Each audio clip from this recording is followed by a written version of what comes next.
ಎಸ್ಎಸ್ಎಲ್ಸಿಯ ತೃತೀಯ ಭಾಷೆ ಹಿಂದಿ ಇದಕ್ಕೆ ಗ್ರೇಡ್ಗಳನ್ನು ಕೊಡೋದಕ್ಕೆ ಸರ್ಕಾರ ಮುಂದಾಗಿತ್ತು. ಸರ್ಕಾರಕ್ಕೆ ಈಗ ಶಾಕ್ ಕೊಟ್ಟಿದೆ ಹೈಕೋರ್ಟ್. ಆ ನಿಟ್ಟಿನಲ್ಲಿ ಅಂಕ ಪದ್ಧತಿಯನ್ನ ಮತ್ತೆ ಜಾರಿ ತರಬೇಕು ಅನ್ನುವಂತಹ ನಿಟ್ಟಿನಲ್ಲೂ ಕೂಡ ಈಗ ಹೈಕೋರ್ಟ್ ಹೇಳಿರೋದು. ಇದೇ ವಿಚಾರಕ್ಕೆ ಸಂಬಂಧಪಟ್ಟಂತೆ ಮಧು ಬಂಗಾರಪ್ಪ ಈಗ ಪ್ರತಿಕ್ರಿಯೆ ಕೊಟ್ಟಿದ್ದಾರೆ. ಎಜಿ ಜೊತೆ ನಾನು ಕೂಡ ಮಾತಾಡಿದ್ದೇನೆ, ಸಿಎಂಗೂ ಮಾಹಿತಿ ಕೊಟ್ಟಿದ್ದೇವೆ, ನಾಳೆ ಬೆಳಗ್ಗೆ ಭೇಟಿ ಮಾಡ್ತೇವೆ ಅಂತ ಹೇಳಿದ್ದಾರೆ. ಅದರ ಜೊತೆಯಲ್ಲಿ ಎಸ್ಎಸ್ಎಲ್ಸಿ ರಿಸಲ್ಟ್ಸ್ ಹಾಗಾದ್ರೆ ಡಿಲೇ ಆಗುತ್ತಾ ಅನ್ನುವಂತ ಒಂದಷ್ಟು ಆತಂಕಗಳಿದ್ವು. ಎಸ್ಎಸ್ಎಲ್ಸಿ ಫಲಿತಾಂಶಕ್ಕೆ ಹೆಚ್ಚು ವಿಳಂಬ ಆಗಲ್ಲ ಅಂದಿದ್ದಾರೆ ಶಿಕ್ಷಣ ಸಚಿವರಾದಂತಹ ಮಧು ಬಂಗಾರಪ್ಪ. ಆದೇಶದಿಂದ ಸರ್ಕಾರಕ್ಕೆ ಹಿನ್ನಡೆ ಅಂತ ಅನಿಸಲಿಲ್ವಾ? ನಿಮ್ಮ ಪ್ರಶ್ನೆ ಹಂಗಾರೆ ಎರಡು ಬೆಂಚಲ್ಲಿ ಏನಾಯ್ತು ಅಂತ ಹೇಳಿ ಅದನ್ನ ನಿಮಗೆ ಹೇಳ್ಬೇಕಾಗತ್ತೆ. ನ್ಯಾಯಾಲಯ ಕೊಟ್ಟಾಗ ಅದಕ್ಕೆ ತಲೆ ಬಾಗಬೇಕಾಗತ್ತೆ, ಹಿನ್ನಡೆ ಮುನ್ನಡೆ ಅಲ್ಲ. ಹಾಗಾದ್ರೆ ನರೇಂದ್ರ ಮೋದಿ ಅವರಿಗೆ ಹಿನ್ನಡೆ ಆಗಿದೆ ಅಂತ ಹೇಳಿ 2023 ಆಗಿರ್ತಕ್ಕಂಥದ್ದು ಮತ್ತೆ ತಂದಿದ್ದಾರೆ ಅಂತ ನಾನು ಅದನ್ನ ಚರ್ಚೆ ಶುರು ಮಾಡಲ್ಲ. ಈಗ ಪ್ರಶ್ನೆಗಳು ಯಾವಾಗಲೂ ಕೂಡ ವಿಚಾರಗಳನ್ನು ನೋಡಬೇಕಾಗತ್ತೆ, ಯೋಚನೆ ಮಾಡಬೇಕಾಗತ್ತೆ. ಸರ್, ಇವಾಗ ನೀವು ಅನೌನ್ಸ್ ಮಾಡಿದ್ಮೇಲೆ ಅಧಿಸೂಚನೆ ಪ್ರಕಟ ಆಯಿತು. ಅದೇ ಶೈಕ್ಷಣಿಕ ವರ್ಷದ ಆರಂಭದಲ್ಲಿ ಪ್ರಕಟ ಆಗಿದ್ರೆ ಇಷ್ಟು ಸಮಸ್ಯೆ ಆಗ್ತಿರ್ಲಿಲ್ವೇನೋ? ಮೋಸ್ಟ್ಲಿ ಅದು ಆಗ್ತಾ ಇರಲಿಲ್ಲ ಅಂತ ಹೇಳಿ ಅಧಿಕಾರಿಗಳಿಗೆ ಗಮನಕ್ಕೆ ತಂದಿಲ್ವಾ ಸರ್? ನಿಮ್ ಗಮನಕ್ಕೆ ಇದನ್ನು ಚರ್ಚೆ ಮಾಡಬೇಕಾದ್ರೆ ಮಾನ್ಯ ಮುಖ್ಯಮಂತ್ರಿ ಗಮನಕ್ಕೆ ತಂದೆ ಮಾಡೋದು ನಾವು. ಆರ್ಡರ್ ಇಲ್ದೇನೂ ಕೂಡ ನಾವೇನಾದ್ರು ಒಂದು ತೀರ್ಮಾನ ಮಾಡ್ಬೇಕಾದ್ರೆ ಅವತ್ತೇ ನಾನು ನಿಮಗೆ ಹೇಳಿದೆ ಪ್ರೆಸ್ ಅಲ್ಲಿ, ನೀವು ಅದನ್ನ ಪ್ರಶ್ನೆನ ಮತ್ತೆ ಇವತ್ತು ಕೇಳ್ತಾ ಇದ್ದೀರ. ಅದಕ್ಕೆ ನಾನು ಹೇಳಿದೆ ನ್ಯಾಯಾಲಯ ಒಂದು ತೀರ್ಪು ಕೊಟ್ಟಿದೆ, ಹೆಂಗೆ ಅಂತೇಳಿ ಮಾನ್ಯ ಮುಖ್ಯಮಂತ್ರಿ ಜೊತೆಗೆ ಮಾತಾಡಿಕೊಂಡು ಯಾವುದೇ ತರಹದ ಆತಂಕ. ಈಗ ನಾಳೆ ಹೈಕೋರ್ಟ್ ಆದೇಶದಿಂದ ಸರ್ಕಾರಕ್ಕೆ ಹಿನ್ನಡೆ ಅಂತ ಅನಿಸಲಿಲ್ಲ? ಎಸ್ಎಸ್ಎಲ್ಸಿಯ ತೃತೀಯ ಭಾಷೆ ಹಿಂದಿ ಇದಕ್ಕೆ ಗ್ರೇಡ್ಗಳನ್ನು ಕೊಡೋದಕ್ಕೆ ಸರ್ಕಾರ ಮುಂದಾಗಿತ್ತು. ಸರ್ಕಾರಕ್ಕೆ ಈಗ ಶಾಕ್ ಕೊಟ್ಟಿದೆ ಹೈಕೋರ್ಟ್. ಆ ನಿಟ್ಟಿನಲ್ಲಿ ಅಂಕ ಪದ್ಧತಿಯನ್ನ ಮತ್ತೆ ಜಾರಿ ತರಬೇಕು ಅನ್ನುವಂತಹ ನಿಟ್ಟಿನಲ್ಲೂ ಕೂಡ ಈಗ ಹೈಕೋರ್ಟ್ ಹೇಳಿರೋದು. ಇದೇ ವಿಚಾರಕ್ಕೆ ಸಂಬಂಧಪಟ್ಟಂತೆ ಮಧು ಬಂಗಾರಪ್ಪ ಈಗ ಪ್ರತಿಕ್ರಿಯೆ ಕೊಟ್ಟಿದ್ದಾರೆ. ಎಜಿ ಜೊತೆ ನಾನು ಕೂಡ ಮಾತಾಡಿದ್ದೇನೆ, ಸಿಎಂಗೂ ಮಾಹಿತಿ ಕೊಟ್ಟಿದ್ದೇವೆ, ನಾಳೆ ಬೆಳಗ್ಗೆ ಭೇಟಿ ಮಾಡ್ತೇವೆ ಅಂತ ಹೇಳಿದ್ದಾರೆ. ಅದರ ಜೊತೆಯಲ್ಲಿ ಎಸ್ಎಸ್ಎಲ್ಸಿ ರಿಸಲ್ಟ್ಸ್ ಹಾಗಾದ್ರೆ ಡಿಲೇ ಆಗುತ್ತಾ ಅನ್ನುವಂತ ಒಂದಷ್ಟು ಆತಂಕಗಳಿದ್ವು. ಎಸ್ಎಸ್ಎಲ್ಸಿ ಫಲಿತಾಂಶಕ್ಕೆ ಹೆಚ್ಚು ವಿಳಂಬ ಆಗಲ್ಲ ಅಂದಿದ್ದಾರೆ ಶಿಕ್ಷಣ ಸಚಿವರಾದಂತಹ ಮಧು ಬಂಗಾರಪ್ಪ.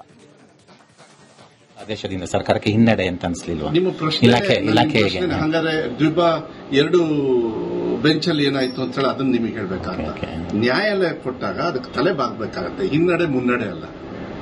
ಹಾಗಾದ್ರೆ ನರೇಂದ್ರ ಮೋದಿ ಅವರಿಗೆ ಹಿನ್ನಡೆ ಆಗಿದೆ ಅಂತ ಹೇಳಿ 2023 ಆಗಿರ್ತಕ್ಕಂಥದ್ದು ಮತ್ತೆ ತಂದಿದ್ದಾರೆ ಅಂತ ನಾನು ಅದನ್ನ ಚರ್ಚೆ ಶುರು ಮಾಡಲ್ಲ. ಈಗ ಪ್ರಶ್ನೆಗಳು ಯಾವಾಗಲೂ ಕೂಡ ವಿಚಾರಗಳನ್ನು ನೋಡಬೇಕಾಗತ್ತೆ, ಯೋಚನೆ ಮಾಡಬೇಕಾಗತ್ತೆ. ಸರ್, ಇವಾಗ ನೀವು ಅನೌನ್ಸ್ ಮಾಡಿದ್ಮೇಲೆ ಅಧಿಸೂಚನೆ ಪ್ರಕಟ ಆಯಿತು. ಅದೇ ಶೈಕ್ಷಣಿಕ ವರ್ಷದ ಆರಂಭದಲ್ಲಿ ಪ್ರಕಟ ಆಗಿದ್ರೆ ಇಷ್ಟು ಸಮಸ್ಯೆ ಆಗ್ತಿರ್ಲಿಲ್ವೇನೋ? ಮೋಸ್ಟ್ಲಿ ಅದು ಆಗ್ತಾ ಇರಲಿಲ್ಲ ಅಂತ ಹೇಳಿ ಅಧಿಕಾರಿಗಳಿಗೆ ಗಮನಕ್ಕೆ ತಂದಿಲ್ವಾ ಸರ್? ನಿಮ್ ಗಮನಕ್ಕೆ ಇದನ್ನು ಚರ್ಚೆ ಮಾಡಬೇಕಾದ್ರೆ ಮಾನ್ಯ ಮುಖ್ಯಮಂತ್ರಿ ಗಮನಕ್ಕೆ ತಂದೆ ಮಾಡೋದು ನಾವು. ಆರ್ಡರ್ ಇಲ್ದೇನೂ ಕೂಡ ನಾವೇನಾದ್ರು ಒಂದು ತೀರ್ಮಾನ ಮಾಡ್ಬೇಕಾದ್ರೆ ಅವತ್ತೇ ನಾನು ನಿಮಗೆ ಹೇಳಿದೆ ಪ್ರೆಸ್ ಅಲ್ಲಿ, ನೀವು ಅದನ್ನ ಪ್ರಶ್ನೆನ ಮತ್ತೆ ಇವತ್ತು ಕೇಳ್ತಾ ಇದ್ದೀರ. ಅದಕ್ಕೆ ನಾನು ಹೇಳಿದೆ ನ್ಯಾಯಾಲಯ ಒಂದು ತೀರ್ಪು ಕೊಟ್ಟಿದೆ, ಹೆಂಗೆ ಅಂತೇಳಿ ಮಾನ್ಯ ಮುಖ್ಯಮಂತ್ರಿ ಜೊತೆಗೆ ಮಾತಾಡಿಕೊಂಡು ಯಾವುದೇ ತರಹದ ಆತಂಕ. ಈಗ ನಾಳೆ ಹೈಕೋರ್ಟ್ ಆದೇಶದಿಂದ ಸರ್ಕಾರಕ್ಕೆ ಹಿನ್ನಡೆ ಅಂತ ಅನಿಸಲಿಲ್ಲ?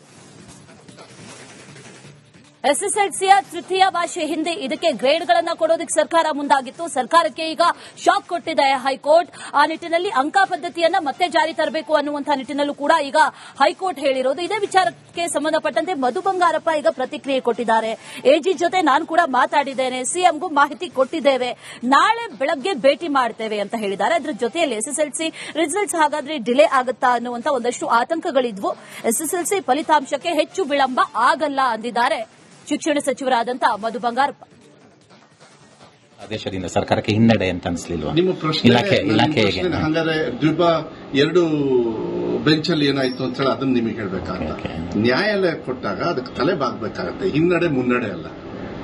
ಹಾಗಾದ್ರೆ ನರೇಂದ್ರ ಮೋದಿ ಅವರಿಗೆ ಹಿನ್ನಡೆ ಆಗಿದೆ ಅಂತ ಹೇಳಿ 2023 ಆಗಿರ್ತಕ್ಕಂಥದ್ದು ಮತ್ತೆ ತಂದಿದ್ದಾರೆ ಅಂತ ನಾನು ಅದನ್ನ ಚರ್ಚೆ ಶುರು ಮಾಡಲ್ಲ. ಈಗ ಪ್ರಶ್ನೆಗಳು ಯಾವಾಗಲೂ ಕೂಡ ವಿಚಾರಗಳನ್ನು ನೋಡಬೇಕಾಗತ್ತೆ, ಯೋಚನೆ ಮಾಡಬೇಕಾಗತ್ತೆ. ಸರ್, ಇವಾಗ ನೀವು ಅನೌನ್ಸ್ ಮಾಡಿದ್ಮೇಲೆ ಅಧಿಸೂಚನೆ ಪ್ರಕಟ ಆಯಿತು. ಅದೇ ಶೈಕ್ಷಣಿಕ ವರ್ಷದ ಆರಂಭದಲ್ಲಿ ಪ್ರಕಟ ಆಗಿದ್ರೆ ಇಷ್ಟು ಸಮಸ್ಯೆ ಆಗ್ತಿರ್ಲಿಲ್ವೇನೋ? ಮೋಸ್ಟ್ಲಿ ಅದು ಆಗ್ತಾ ಇರಲಿಲ್ಲ ಅಂತ ಹೇಳಿ ಅಧಿಕಾರಿಗಳಿಗೆ ಗಮನಕ್ಕೆ ತಂದಿಲ್ವಾ ಸರ್? ನಿಮ್ ಗಮನಕ್ಕೆ ಇದನ್ನು ಚರ್ಚೆ ಮಾಡಬೇಕಾದ್ರೆ ಮಾನ್ಯ ಮುಖ್ಯಮಂತ್ರಿ ಗಮನಕ್ಕೆ ತಂದೆ ಮಾಡೋದು ನಾವು. ಆರ್ಡರ್ ಇಲ್ದೇನೂ ಕೂಡ ನಾವೇನಾದ್ರು ಒಂದು ತೀರ್ಮಾನ ಮಾಡ್ಬೇಕಾದ್ರೆ ಅವತ್ತೇ ನಾನು ನಿಮಗೆ ಹೇಳಿದೆ ಪ್ರೆಸ್ ಅಲ್ಲಿ, ನೀವು ಅದನ್ನ ಪ್ರಶ್ನೆನ ಮತ್ತೆ ಇವತ್ತು ಕೇಳ್ತಾ ಇದ್ದೀರ. ಅದಕ್ಕೆ ನಾನು ಹೇಳಿದೆ ನ್ಯಾಯಾಲಯ ಒಂದು ತೀರ್ಪು ಕೊಟ್ಟಿದೆ, ಹೆಂಗೆ ಅಂತೇಳಿ ಮಾನ್ಯ ಮುಖ್ಯಮಂತ್ರಿ ಜೊತೆಗೆ ಮಾತಾಡಿಕೊಂಡು ಯಾವುದೇ ತರಹದ ಆತಂಕ. ಈಗ ನಾಳೆ ಹೈಕೋರ್ಟ್ ಆದೇಶದಿಂದ ಸರ್ಕಾರಕ್ಕೆ ಹಿನ್ನಡೆ ಅಂತ ಅನಿಸಲಿಲ್ಲ? ಎಸ್ಎಸ್ಎಲ್ಸಿಯ ತೃತೀಯ ಭಾಷೆ ಹಿಂದಿ ಇದಕ್ಕೆ ಗ್ರೇಡ್ಗಳನ್ನ ಕೊಡೋದಕ್ಕೆ ಸರ್ಕಾರ ಮುಂದಾಗಿತ್ತು. ಸರ್ಕಾರಕ್ಕೆ ಈಗ ಶಾಕ್ ಕೊಟ್ಟಿದೆ ಹೈಕೋರ್ಟ್. ಆ ನಿಟ್ಟಿನಲ್ಲಿ ಅಂಕ ಪದ್ಧತಿಯನ್ನ ಮತ್ತೆ ಜಾರಿ ತರಬೇಕು ಅನ್ನುವಂತಹ ನಿಟ್ಟಿನಲ್ಲೂ ಕೂಡ ಈಗ ಹೈಕೋರ್ಟ್ ಹೇಳಿರೋದು. ಇದೇ ವಿಚಾರಕ್ಕೆ ಸಂಬಂಧಪಟ್ಟಂತೆ ಮಧು ಬಂಗಾರಪ್ಪ ಈಗ ಪ್ರತಿಕ್ರಿಯೆ ಕೊಟ್ಟಿದ್ದಾರೆ. ಎಜಿ ಜೊತೆ ನಾನು ಕೂಡ ಮಾತಾಡಿದ್ದೇನೆ, ಸಿಎಂಗೂ ಮಾಹಿತಿ ಕೊಟ್ಟಿದ್ದೇವೆ, ನಾಳೆ ಬೆಳಗ್ಗೆ ಭೇಟಿ ಮಾಡ್ತೇವೆ ಅಂತ ಹೇಳಿದ್ದಾರೆ. ಅದರ ಜೊತೆಯಲ್ಲಿ ಎಸ್ಎಸ್ಎಲ್ಸಿ ರಿಸಲ್ಟ್ಸ್ ಹಾಗಾದ್ರೆ ಡಿಲೇ ಆಗುತ್ತಾ ಅನ್ನುವಂತ ಒಂದಷ್ಟು ಆತಂಕಗಳಿದ್ವು. ಎಸ್ಎಸ್ಎಲ್ಸಿ ಫಲಿತಾಂಶಕ್ಕೆ ಹೆಚ್ಚು ವಿಳಂಬ ಆಗಲ್ಲ ಅಂದಿದ್ದಾರೆ ಶಿಕ್ಷಣ ಸಚಿವರಾದಂತಹ ಮಧು ಬಂಗಾರಪ್ಪ. ಆದೇಶದಿಂದ ಸರ್ಕಾರಕ್ಕೆ ಹಿನ್ನಡೆ ಅಂತ ಅನ್ಸ್ಲಿಲ್ವಾ? ನಿಮ್ಮ ಪ್ರಶ್ನೆ ಹಂಗಾರೆ ಎರಡು ಬೆಂಚಲ್ಲಿ ಏನಾಯ್ತು ಅಂತ ಹೇಳಿ ಅದನ್ನ ನಿಮಗೆ ಹೇಳ್ಬೇಕಾಗತ್ತೆ. ನ್ಯಾಯಾಲಯ ಕೊಟ್ಟಾಗ ಅದಕ್ಕೆ ತಲೆ ಬಾಗ್ಬೇಕಾಗತ್ತೆ, ಹಿನ್ನಡೆ ಮುನ್ನಡೆ ಅಲ್ಲ.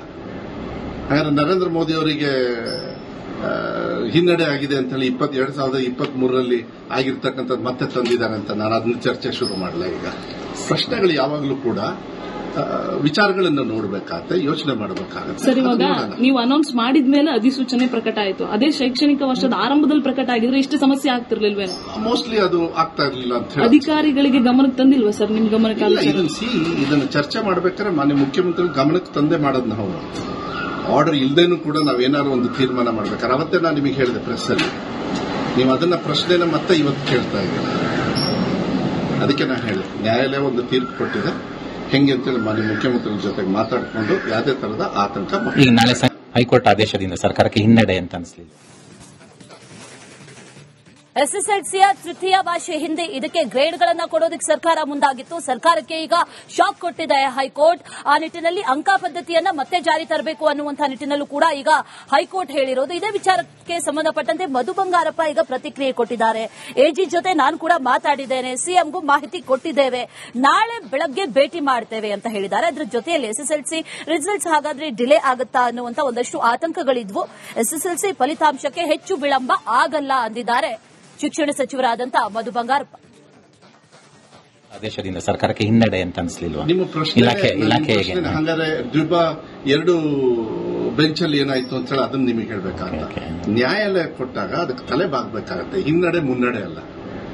ಹಾಗಾದ್ರೆ ನರೇಂದ್ರ ಮೋದಿ ಅವರಿಗೆ ಹಿನ್ನಡೆ ಆಗಿದೆ ಅಂತ ಹೇಳಿ 2023 ಆಗಿರ್ತಕ್ಕಂಥದ್ದು ಮತ್ತೆ ತಂದಿದ್ದಾರೆ ಅಂತ ನಾನು ಅದನ್ನ ಚರ್ಚೆ ಶುರು ಮಾಡಲ್ಲ. ಈಗ ಪ್ರಶ್ನೆಗಳು ಯಾವಾಗಲೂ ಕೂಡ ವಿಚಾರಗಳನ್ನು ನೋಡಬೇಕಾಗತ್ತೆ, ಯೋಚನೆ ಮಾಡಬೇಕಾಗತ್ತೆ. ಸರ್, ಇವಾಗ ನೀವು ಅನೌನ್ಸ್ ಮಾಡಿದ್ಮೇಲೆ ಅಧಿಸೂಚನೆ ಪ್ರಕಟ ಆಯಿತು. ಅದೇ ಶೈಕ್ಷಣಿಕ ವರ್ಷದ ಆರಂಭದಲ್ಲಿ ಪ್ರಕಟ ಆಗಿದ್ರೆ ಇಷ್ಟು ಸಮಸ್ಯೆ ಆಗ್ತಿರ್ಲಿಲ್ವೇನೋ?